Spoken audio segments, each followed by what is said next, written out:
किसान भाइयों, आप सभी को नमस्कार। मैं आपको एक बहुत बड़ा मंत्र देने जा रहा हूँ। बकरी पालन से करोड़पति कैसे बने। ये कोई असत्य बात नहीं है। मैं बहुत महत्वपूर्ण आपको बात बताने जा रहा हूँ।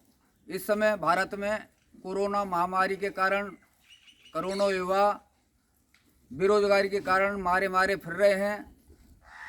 युवाओं को कहीं रोजगार नहीं मिल रहा है। ऐसे में CIRG के बाद मथुरा में CIRG के निकट ही Einstein scientific goat farming training centre बहुत ही उच्च क्वालिटी की उच्च गुणवत्ता की ट्रेनिंग दे रहा है। मैं आपको बकरी पालन से संबंधित बहुत महत्वपूर्ण बातें बताऊंगा। अगर आज के युवा बकरी पालन से जुड़ें, कॉमर्शियल गोट फार्मिंग करें तो निश्चित मैं आपको बता रहा हूं कि 5 साल के अंतर्गत आप करोड़पति बन सकते हैं। ये मेरा वादा है। मैं कोई आपको बहकाने की बात नहीं कर रहा। अगर आप एक बार ट्रेनिंग लेंगे हमारे इंस्टीट्यूट से, जो डॉक्टर सुनीता भास्कर के निर्देशन में चल रही है, हम निःशुल्क एडवाइस उस ट्रेनिंग सेंटर को दे रहे हैं। मैं सर्वप्रथम मैं आपको बताऊंगा कि करोड़पति बनने के लिए पहले हमें बकरियों के बारे में जानना आवश्यक है। भारत में लगभग 34 तरह की वैरायटी की बकरी पाई जाती हैं, जिसको हमने साइज के हिसाब से 3 वर्गों में बांटा है। नंबर 1 बड़े आकार की बकरी, नंबर 2 मध्यम आकार की बकरी, नंबर 3 छोटे आकार की बकरी। गुणवत्ता के हिसाब से हमने जो बताया है, आप ये बकरी हमारे यहाँ भी देख रहे हैं, जो हमारी फार्मिंग में ये बर्बरी प्रजाति की बकरी है। गुणवत्ता के हिसाब से milk breed, number 2 milk and meat breed, number 3 only meat breed और फाइबर ब्रीड। मिल्क ब्रीड जो उच्च क्वालिटी का दूध भी देती हो और अच्छी मांस की गुणवत्ता भी हो उसकी। मिल्क एंड मीट कह रहा हूँ, वो दूध और मांस दोनों को देती हो। और ओनली मीट ब्रीड जो छोटे आकार की बकरियाँ होती हैं, जैसे भारत में हमारे पूर्वी क्षेत्रों में ब्लैक बंगाल है, ब्लैक बंगाल गोट है, असमी है, गंजाम है, ऐसी कुछ बकरियां हैं जो छोटे साइज की हैं। बच्चे ज़्यादा देती हैं, लेकिन उन पर दूध ज़्यादा नहीं होता, केवल अपने बच्चे पालने लायक ही दूध होता है। चौथी ब्रीड में आपको गुणवत्ता के हिसाब से बता रहा था, फाइबर ब्रीड। ये हिमालयन क्षेत्र में 3 तरह की प्रजाति पाई जाती हैं।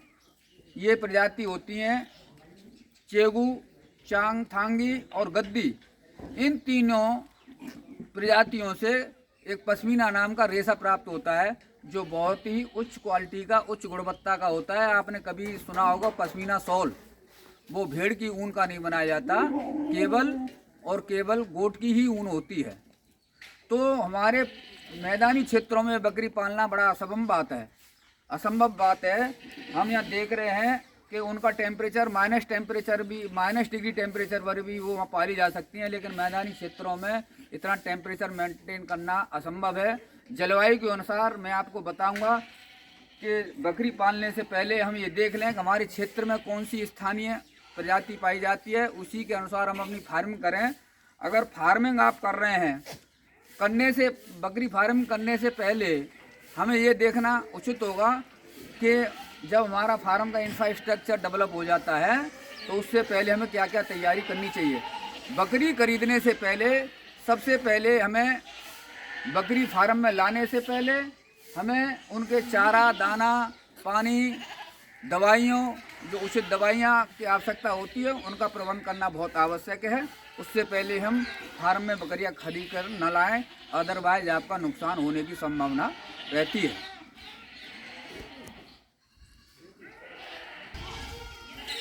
मैं भी आप लोगों को बता रहा था कि बकरियों को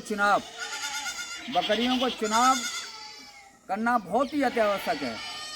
हमें ये देखना बहुत आवश्यक है कि हम अपने क्षेत्र में जो बकरियां पालने जा रहे हैं, जलवायु के अनुसार वो हमारे क्षेत्र में आसानी से पाली जा सकती हैं या नहीं पाली जा सकती, ये जानना बहुत ज़रूरी है।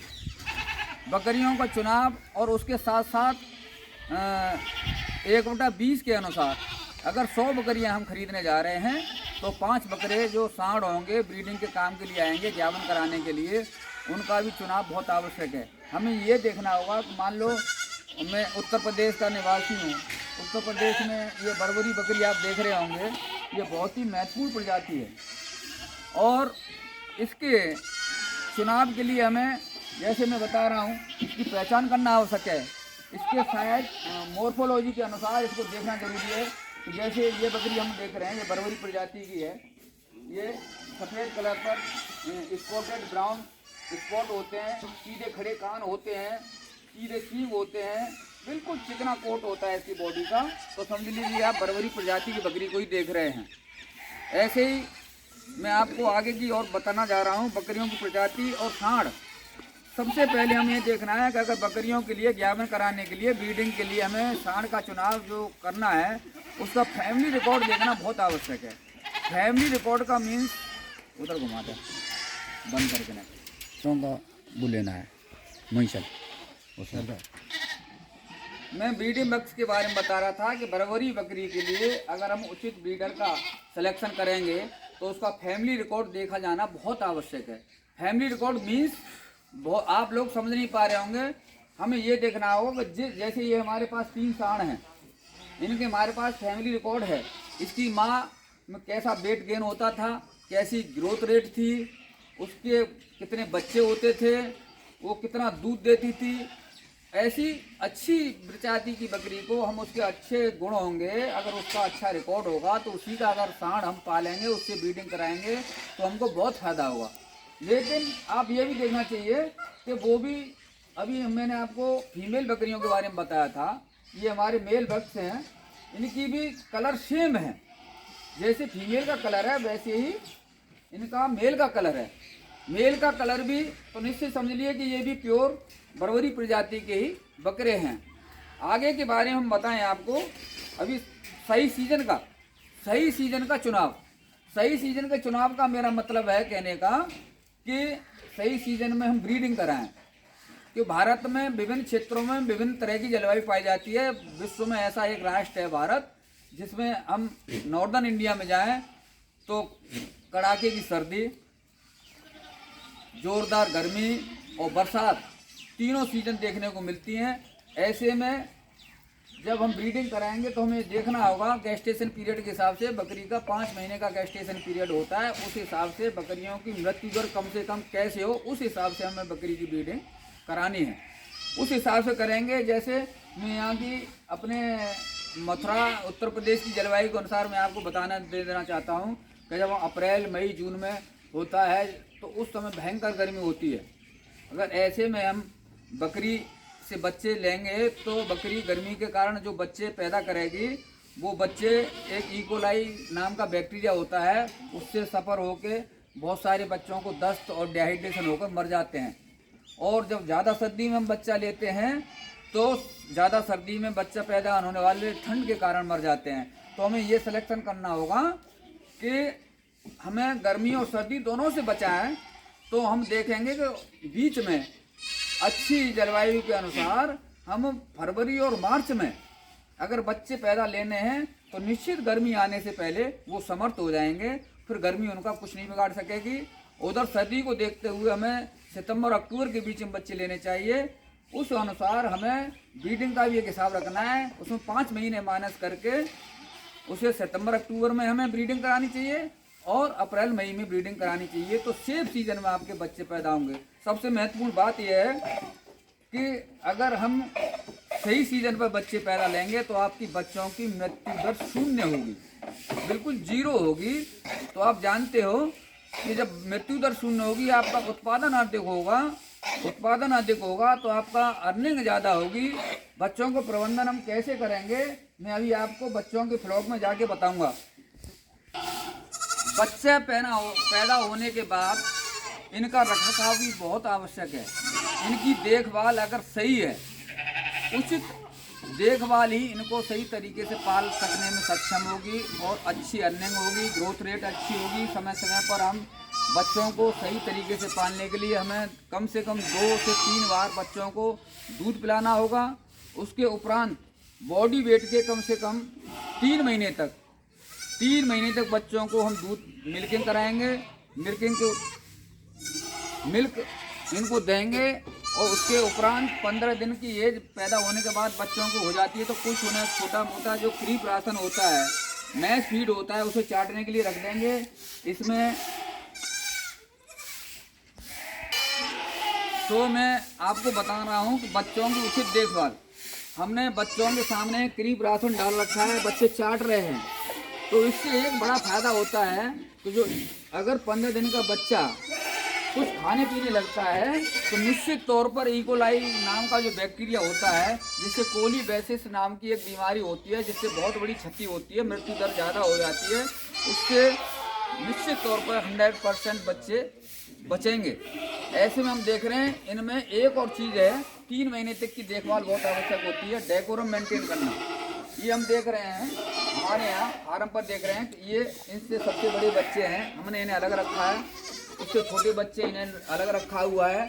3 महीने के उपरांत हम क्या करेंगे, जैसे ही इनका वीनिंग एज होगी तो सेक्स बाइज भी हम इन्हें अलग अलग करेंगे, मेल और फीमेल को 2 ग्रुपों में अलग अलग बांट देंगे। उनमें भी अगर ऐसा होता है कि कोई बच्चा ऐसा है कि थोड़ा कमजोर है तो हम उन्हें अलग ग्रुप में करके उनकी देखभाल करेंगे, जिससे उनकी जो वृद्धि दर है रुकेगी नहीं। मैं एक बहुत महत्वपूर्ण बात आपको बताने जा रहा हूँ कि हमारे यहाँ की जो मोर्टेलिटी रेट होती है 0% होती है। शायद भी केयरलेस के कारण कोई बच्चा दबदबा के या कहीं ऐसे फंसा के मर जाता है उसके कारण, लेकिन बीमारी के कारण हमारे यहाँ कोई मृत्यु बच्चे की नहीं होती है। ज़्यादा से ज़्यादा 0.4% में दावे के साथ कह रहा हूँ हमारे यहाँ कोई बच्चा नहीं मरता है, क्योंकि उचित प्रबंधन के साथ साथ बच्चों का सर्दी से बचाव, जब हम शाम को अंदर करते हैं तो उनका अंदर उचित नीचे बेडिंग होती है बच्चों के नीचे, और गर्मी का भी इंतजाम किया जाता है जिससे सर्दी ना लगे। सर्दी के दिनों में इनके साथ गर्मी से बचाने के लिए इंतजाम किया जाता है, बरसात के दिनों में बरसात से बचाने के लिए इंतजाम किया जाता है। और 3 महीने में 0 से 1 मंथ, 1 से 3 मंथ, 3 से 6 मंथ, अलग अलग तरह की इन एज बैच अलग अलग तरह की बीमारियां होती हैं, उससे बचाने के इंतजाम किए जाते हैं। आप जब आएंगे यहाँ पर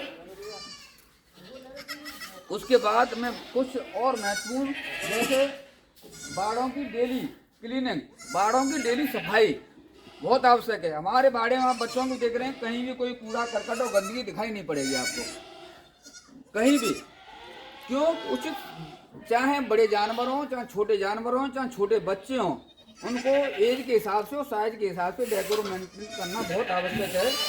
बाड़ों की उचित सफाई बहुत आवश्यक है। कम से कम 8 दिन में चूने का छिड़काव बहुत आवश्यक है। और प्रभावी कारक जो बैक्टीरिया वायरस के इन्फेक्शन को रोकने वाली दवाओं का भी छिड़काव बहुत आवश्यक है।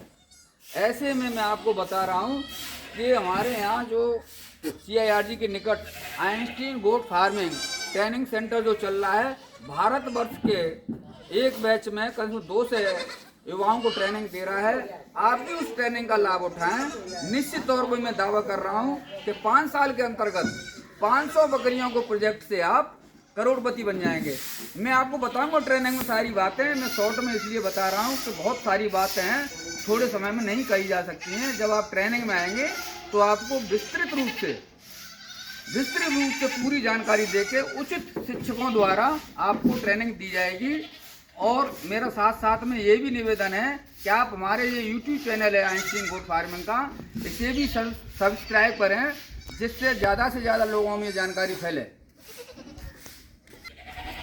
तो मैं एक और महत्वपूर्ण बात आपको बताने जा रहा हूँ कि फार्म का प्रबंधन में लेबरर्स का बहुत बड़ा योगदान होता है, और उसका मैनेजर अगर सही नहीं है तो फार्म डूब भी सकती है। इसलिए उचित, बहुत ही सजग मैनेजर होना भी बहुत ज़रूरी है। ये हमारे फार्म पर देख रहे हैं आप, श्री रामकृष्ण जी यहाँ के फार्म प्रबंधक हैं, प्रमोद कुमार जी यहाँ के सुपरवाइजर हैं, ये पंडित जी लेबर की बहुत ही देखभाल करते हैं, उधर वासुदेव, गुलाब सिंह और राजू, ये सारे इस फार्म की जो उचित देखभाल करते हैं। आपको कहीं भी दूर तक यहाँ कचरा दिखाई नहीं पड़ेगा किसी बाड़े में।